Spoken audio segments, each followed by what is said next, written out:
Hello and welcome to Walford Farm, part of North Shropshire College. For the last year and a half, LIC has been running a monitor farm with Walford Farm as they transition through from an all-year-round calving herd to an autumn block calving system. I'm Sean Chubb, the lead pasture profit consultant for LIC, and I've been working with Walford Farm through this time period to help them with the transition. I'll now pass it over to Tom to introduce the farm. Hi, yeah, I'm Tom Moore, farm manager at Walford College.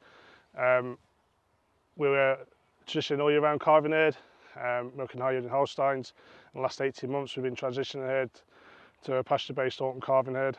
With recent investments in infrastructure in terms of fencing, water tracks, water troughs, and recently a new feed pad that we installed this winter.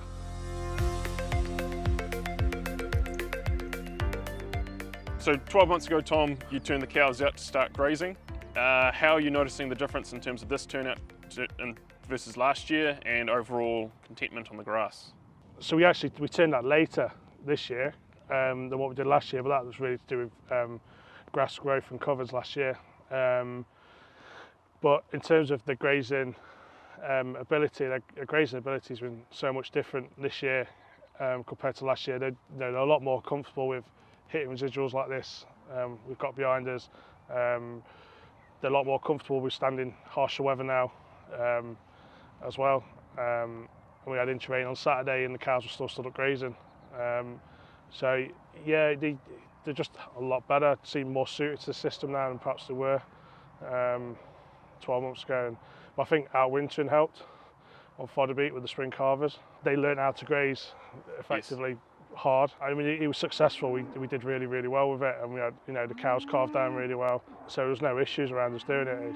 It just made the cows a lot better. Yeah. For what they are. And so you're finding them more content on the grass this year? Oh yeah, a whole lot more content. Production's a lot better. It's their mentality's definitely changed. I mean, look at them now. We've got rain and they're still laying down. And has there been any difference in the intakes that they're consuming now versus last year? Yeah, their intakes are I'd say marginally better, but we've had to buffer feed pretty hard in a period where you wouldn't traditionally have to buffer feed.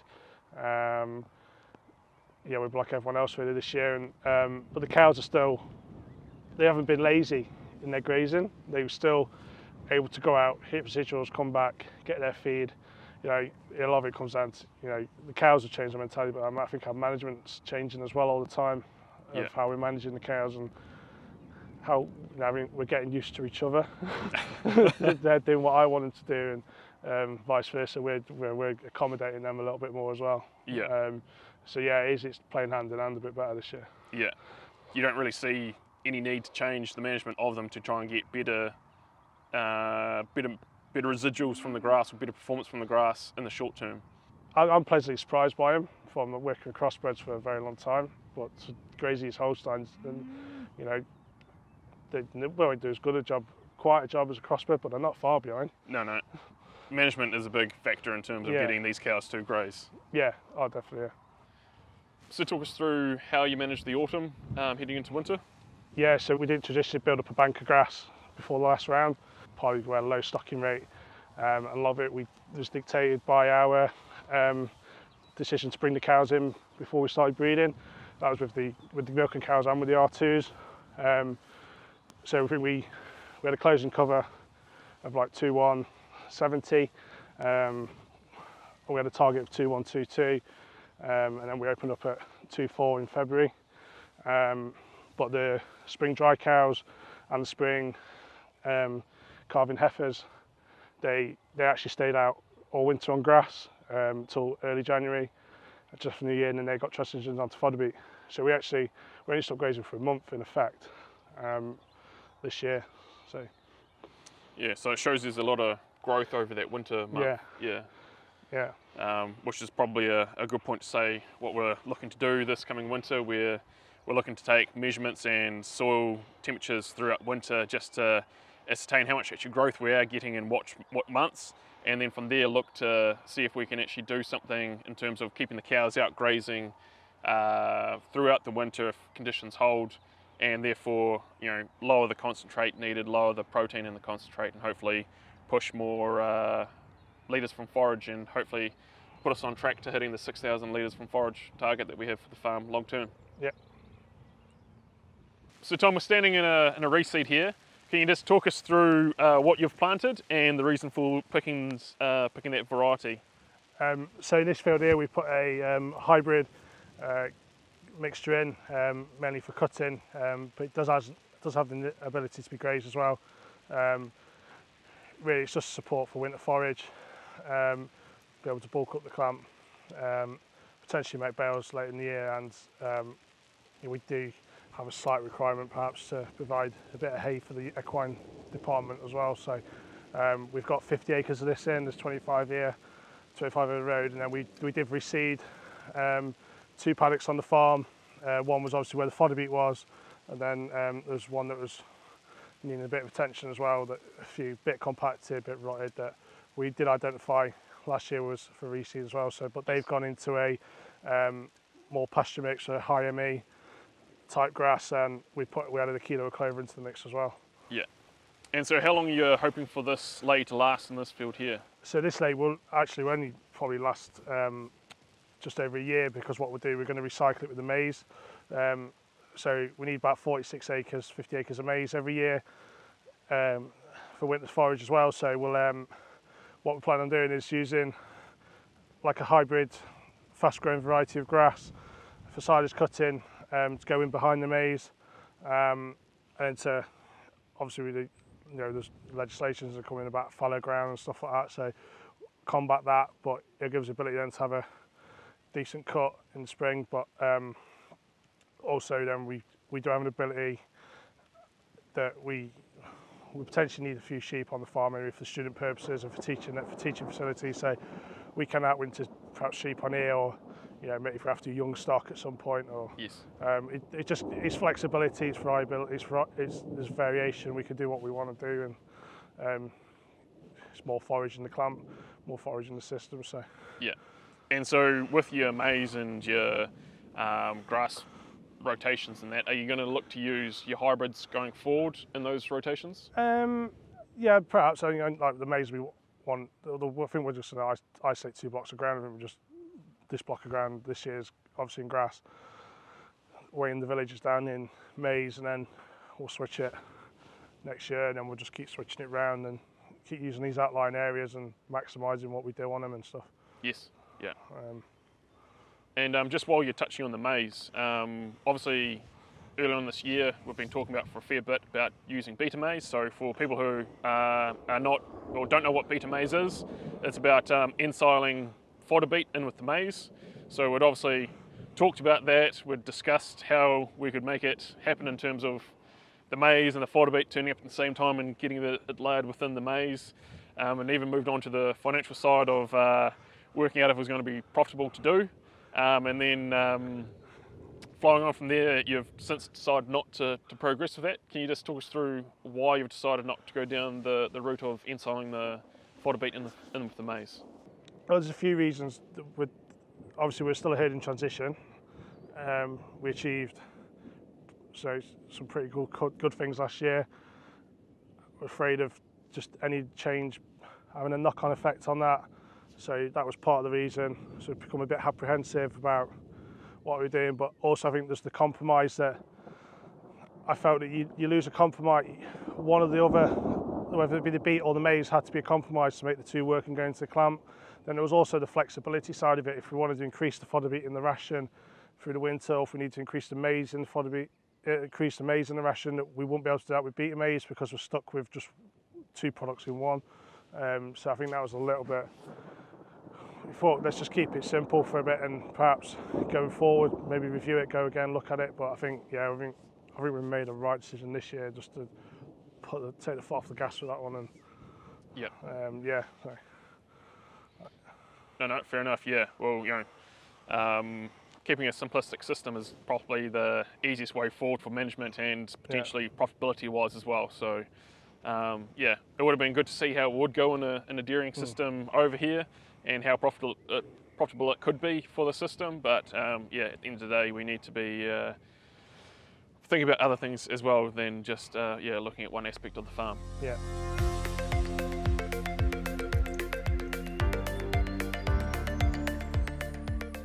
So obviously you've done the weighing of the cows recently, Yeah. and highlighted some lower weights than what we were expecting. Yeah.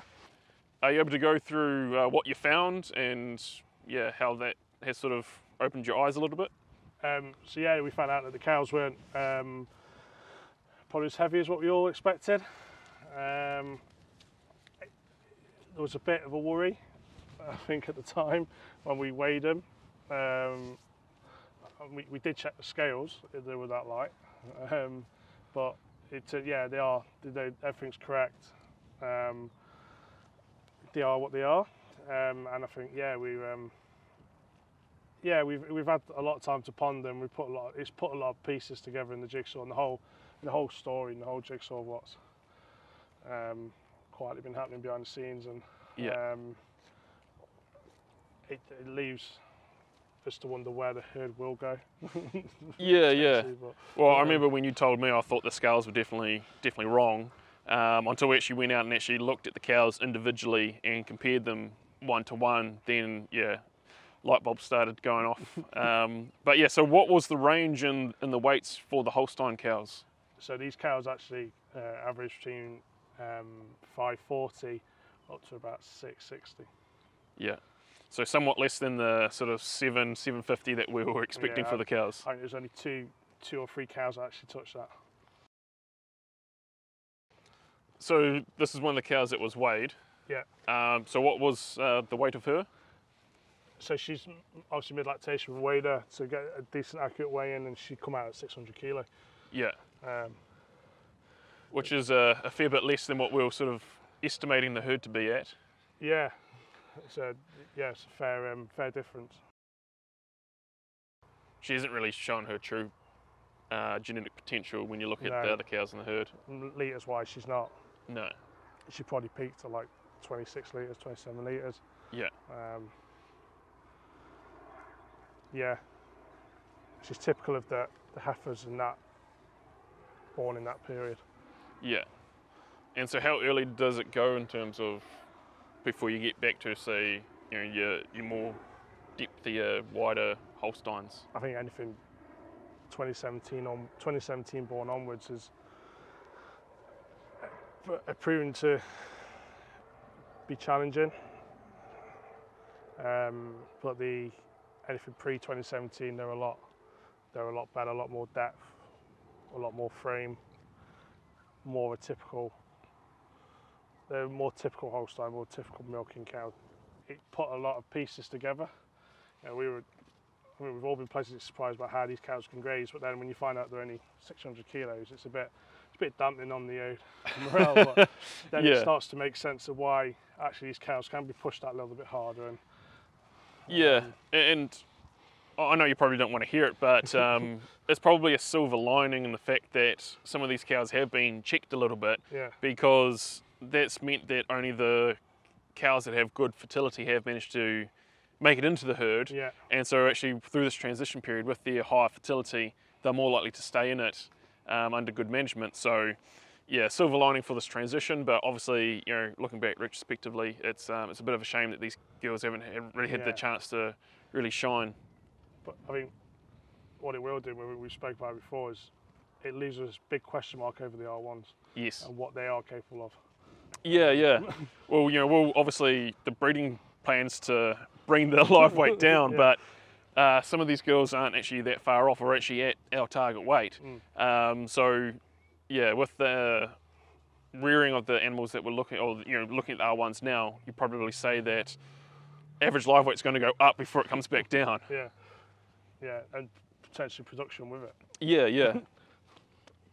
So you've recently weighed the calves as well. Yeah. And you've got some growth rates that you've talked about. Yeah. So we've this year we invested in a simple weigh platform. We had the idea of we're going to weigh all the calves at birth, track their growth rates all the way through. We've been succeeding in doing that, so we weigh them before we wean them, or we decide to wean them. So we also weighed the cows, which is an interesting topic as well. But the calves, these calves here, these are from some spring calving heifers that we bought in.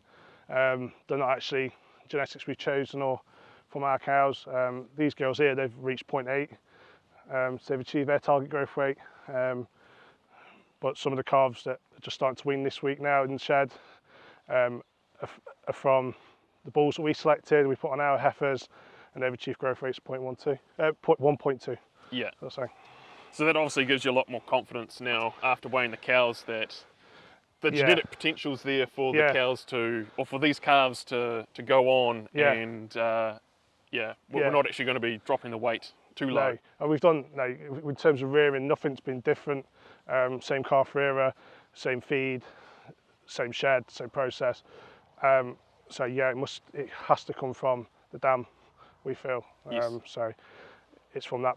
We feel a lot more at ease now than perhaps we might have done 6 weeks ago. Yes. Yeah.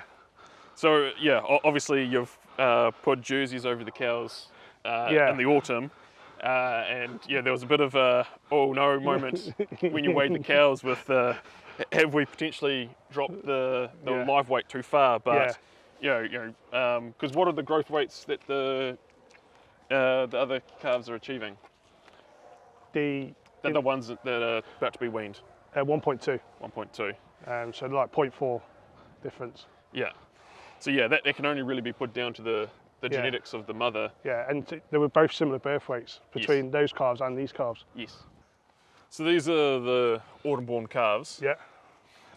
What mature live weight are you working on for these? 600, 650. I mean, they won't be too dissimilar to what we've got now. No.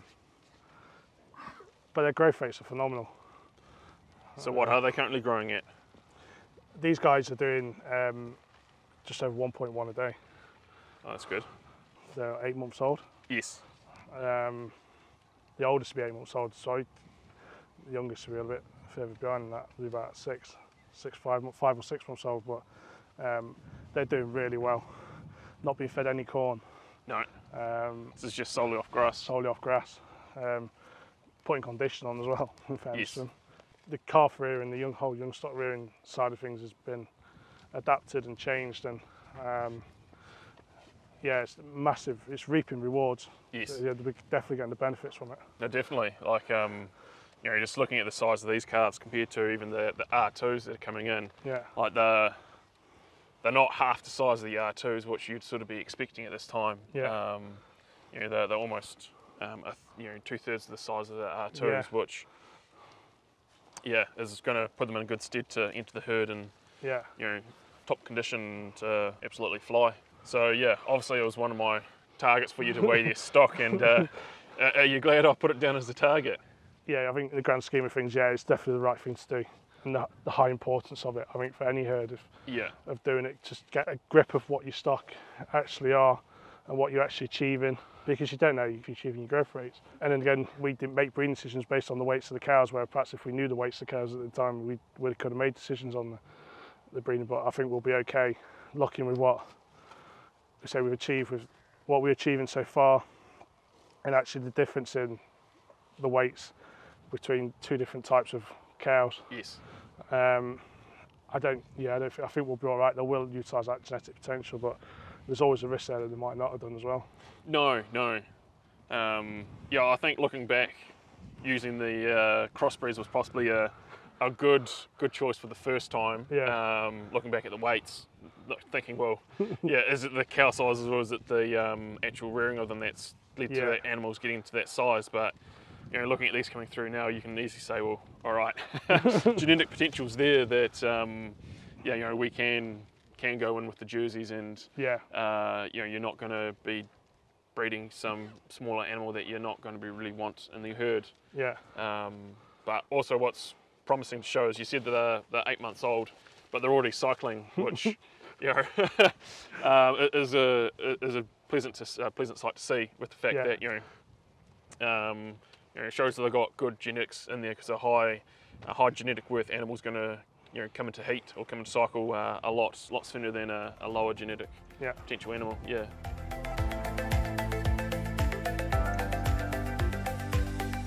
So what needs to happen now on farm, Tom, to get us back to the final transition period, or the end of the transition period? So we split the herd up from all year round into 2 calving blocks, and for an autumn, 12-week autumn block and a 12-week spring block, or later calving spring block. And we've got like 16 cows left to calve that block. Those cows in that block are then going to shift into the autumn. And then for this year, we'll aim to AI everything this time around, and then calve the whole in 2022. So I think that's the last of the biggest change for the cows, getting them there. Infrastructure-wise, we've got to put some additional cubicles in. Really, we're there. Yeah. With in the short space of time. And then from there, it would just be lifting cow numbers. Yeah, we should be up to 200 cows by this autumn. Yeah. We will potentially purchase some as well. And then again, it's then taking the existing herd, the best existing herd forward, and replacing the lower end with the newer genetics, and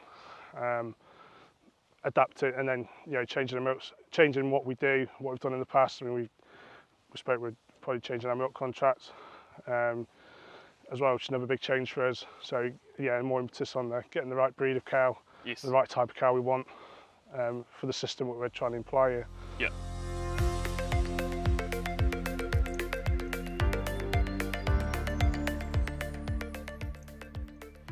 So Tom, we've been a couple of months now since the last pregnancy test. Yeah. So can you just go through the final results, looking at your 6-week and your final empty rates? Yeah, so we ended up submission rates in the first 3 weeks like 95%, and then on a 3-week rolling average we were achieving high 80s, low 90s submission rates, which led to us having a 6-week in calf rate of 70%, and an empty rate of 13%. Yeah. Across cows and heifers. So yeah, really pleased with how everything went. So obviously we had the goal of 75% 6-week in calf rate, but yeah, obviously fell a little bit short there. But still, we're in a transition. The cows aren't what we want at this stage, and fertility could potentially be an issue as well. So 70% still a very good achievement there. Yeah. And then it was a 12-week block, wasn't it? Yeah, 12-week block. Yeah.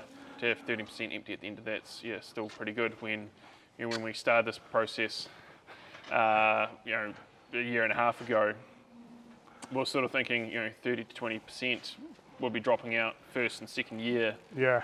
But yeah, to have only 13% empties, pretty good going. Yeah, no, it went really well, and it's big credit to the cows, staff, everyone involved, down to relief staff or contractor staff around the time. And we put the cows through a fairly major change with the feed pad during the breeding season, and that didn't really knock them too much in terms of fertility. So yeah, I think it's helped us to move the herd forward and progress and get the cow numbers up in a short space of time without the need to buy in as many as anticipated. So yeah, what are you going to be focusing on next autumn to try and lift that 6-week higher?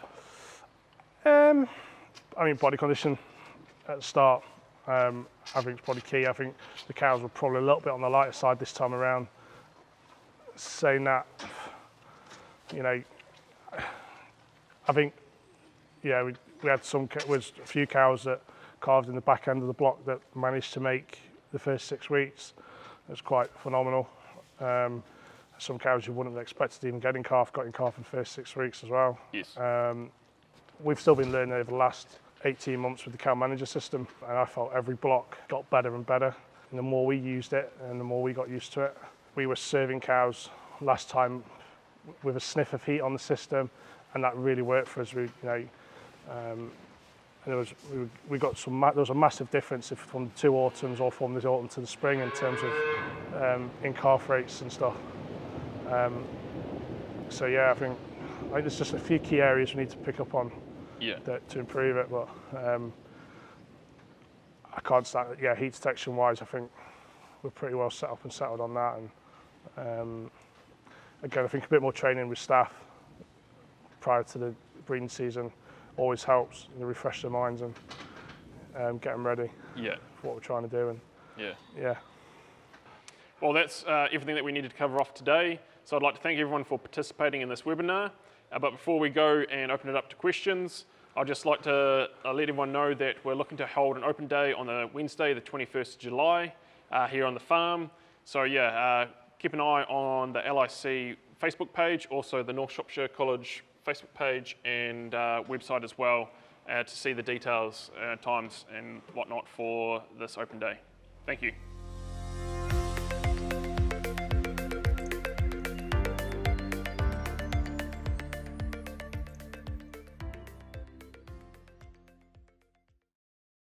But whilst we're waiting for questions, I'll just fire one at you, Tom. In the meantime, we talked about the target weight for the cows. So what is the actual target weight that we're hoping to get the cows to by the time the transition period ends? Yeah, we originally set a target weight of 600, between 600 and 650 is an average target weight. Yeah.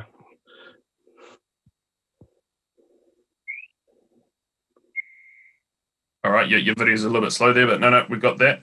And then I'll just go on and ask, so how did you actually manage the spring as it sort of prolonged longer than what we were expecting? So how did you manage the grass through that period? We're quite lucky with a lower stocking rate. I mean, we did have some issues with obviously grass growth with the snow and the cold snap. We fed a bit of haylage. We found that we did a bit of grass sampling. We found that the grass was short in protein. Was having a detrimental effect to the cows. Full of energy, full of sugars, and high in dry matter. But the cows just couldn't absorb it. It was just going straight through them. So we fed a bit of haylage, and that brought our butt fats back up, sorted our FPD out, which became an issue as well. And just changed cow condition as well, really. I think as well we carved the cows outside in the spring, which I think was controversial, to say the least. But has worked really, really well again, just like it did in the autumn. Yeah, it was the first time for me to do that, and yeah, no, it was really good, to be fair. Yeah, that's good. So we got first question coming through here saying, what milk contract are you on now, and what are you hoping to move on to? We're on a liquid-based direct contract with Muller. Yeah, we are moving on to a solids contract in the next 13 months with a local supplier as well. So, yeah, no, it's final piece of the jigsaw a little bit from where we started. I think it's one of the things we knew we needed to do. We'll just wait for the opportunity, and the opportunity to come now. We've managed to do it. So yeah, it's a bit more progress behind the scenes. Yep, I know. And then another question's come through saying, are you going to delay first cut because of the slow growth this spring? Yeah, I think we'll have to. I mean, we are. You see, I'm sat in the tractor right now. We are actually just making a few bales, managing some surplus growth that we've had in the last couple of weeks. Quality's not quite good enough to put in the clamp. Plus, we did eat all our bale stock quietly. So we're doing 50 acres at the minute, really, for bales. It's not heavy, but it's there in case we hit a dry period in the sun where we can feed it to the cows with flexibility out of the feed pad, and we don't have to, we don't have to open the clamp in the meantime. We can preserve it till winter, both with the better quality stuff for the cows when they start calving down again. Yeah. Do you want to cover off what your plan is for this, or especially the first cut silage this year? I'm hoping the plan goes together. We've cut a bit. We've cut 50 acres now. The idea is reset that and tie that in with the obviously the other 50 acres reseeded with the hybrid grass, which is obviously on the webinar it doesn't look like much, but today it's green all over. So I aim to try and bring it all in at the same time. I mean you worked out, if I fail to hit 7 tons, anything we need to do about 7 tons to the acre on that cut to get our winter requirements. So I'm hoping we can do it in one cut, one good quality cut that can stay consistent through the clamp throughout the year. Because I think lessons learned last year, we attempted a multi-cut system. We had red clover in the clamp as well, but I don't think we had enough acres or tonnage of red clover, especially with the late dry spring and potentially summer we had last year, and it affected silage quality. It was a bit inconsistent stop and start, and you did see it in milk production as well. So we're just trying to do things a little bit different this time around, trying to find that happy medium. Yeah. And will you use any additives on the silage? Yeah, we'll use try and use additives as much as we can, really. We haven't quite decided which one yet, but yeah, it'll depend on the dry matter in the cut at the time and what the situation is. I mean, it's a bit snatch and grab now in a minute, to be fair. It's interesting watching a thunderstorm go around us, and I was trying to blow it away this morning because grass has been cut since Monday, and I didn't want to get it rained on any more than what it already had been. So, yeah, the season's going to be a difficult one. It's going to be a challenge this year. Yeah. No. Well, from the start of it's definitely been challenging. So, yeah, it's just going to flow on from there, isn't it? Yeah. So the next question is, what has been the reaction to the change of the system? What do the locals think of it? Or sorry, do the locals think it will work? I don't know. I mean, I've not heard much. I suppose we've not heard anything bad. There's a lot of support around what we're doing. I think it's different to some college farms that run dairy herds. I think there's, obviously we're just trying to go in a different direction to where the college has been in the last, I'd say 20, 30 years, and just trying to, it's working so far on paper. The results are showing that in cow health, fertility, financially, costs are being cut. I think going forward, it'll be. I mean, good. COVID's not helped. I mean, we planned to have 2 open days, and we haven't been able to do that and really tell people what we're trying to do. And I think, once things improve on that front, I think it'll be an opportunity to get people on farm. I think it's going to be massive for us, and really show people what we're trying to do. Well, if there's any more questions, please send them through. But in the meantime, you bought some crossbred cows last year, and then also some heifers to calve down this spring. How are you finding them compared to your Holsteins in terms of production and grazing ability? Previously I've been around crossbreds for 8 to 10 years, but never had milk meters on them, which is, unless we did milk recording. I've got crossbred cows that we purchased last year that not even peaking because of like 25 days in milk, and they're doing 35 litres, 36 litres. He's on 6.5. They're on 6.5 kilos of corn, but the actual milk from it's just 6.5 kilos of corn, and the rest is grass, and it's absolutely phenomenal. What they're actually capable of. Some of the higher Holsteins are doing like 44, so they're not a million miles behind. And they've been a bit longer in milking, fairness to them. The heifers are a bit lighter, a bit smaller in size. But some of them are throwing up surprises, doing 28 litres at peak. Again, and they're going toe to toe with them. They're pushing them. I mean, surprisingly, they probably fed the same amount of milk, similar days in milk to what the Holsteins are doing. So I think it's I think it'll be good. And like I say with the R1s, I think we don't know what the situation is with the R1s and what they're capable of, and it will be really interesting to see them girls enter the herd and watch them progress. I definitely agree. Like, that's probably the one thing I'm really looking forward to through this monitor farm process, is actually seeing the actual response of those or the growth rates of those calves and just waiting to see them enter the herd, and where they're going to sit in terms of production, solids, final live weight is going to be quite a quite a good surprise to find out, I think. Yeah, I hope so. Yeah. Yeah. So we got another question come through, and then what is the biggest learning so far? Oh, biggest learning so far. Cool. Don't try and benchmark in the first year, because it's impossible. Definitely weighing cattle. Definitely weighing stock is so important. I overlooked it in the first 12 months, I'm not going to lie. Doing it this time around, massively eye-opening. And I'd definitely say the importance of calf rearing and doing calf rearing right, getting those cows, getting those calves off to the best start possible for them to be the best possible cows to enter your herd. That's what I think. It starts at the beginning. It starts as soon as that calf hits the ground. That's where your herd's developed for me. Looking back on where we've been and come from, definitely. Yeah.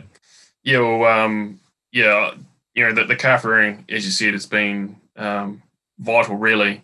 And just to see the fact that when those calves were weaned, they never stopped growing. There was no check; they just kept on growing. Even the spring ones, when they've been weaned off and turned outside, there's no like hold up in their growth. It's just constant growth, which is pretty vital for them to get to their mature weight as quickly as possible. I mean, the spring ones are weaned off this week. We're consuming about 3.75 kilos of concentrate. We found out, and plus Additives straw on top of that. So the actual, at 8 weeks of age, so their capacity and growth and their rumen development has been phenomenal. It can only, they must benefit from cows. There's no way around it. And I just think, from what we found from the weighing with the cattle, it's got to be like top of the agenda to get that right, and then the knock-on effect for the rest. Yeah. Is there anything you'd like to do that you're not doing yet? Have a holiday.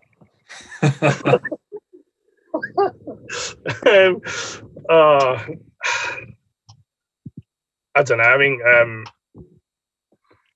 there's a question mark over the bull beef thing and sex semen. We did a little bit with the heifers. I think it went all right. We didn't do any synchronization. If it was all natural heats, but it went pretty well. Don't dare do it with the cows yet. We keep talking about it. Me and Emir do, but it comes to the day of first AI, and like, no, I'm not doing it. I don't know. I think, there's obviously there's that aspect of it. I think we are going to look at this winter growth thing, I suppose. This winter, and aim to do it the following winter, I suppose. And then, I think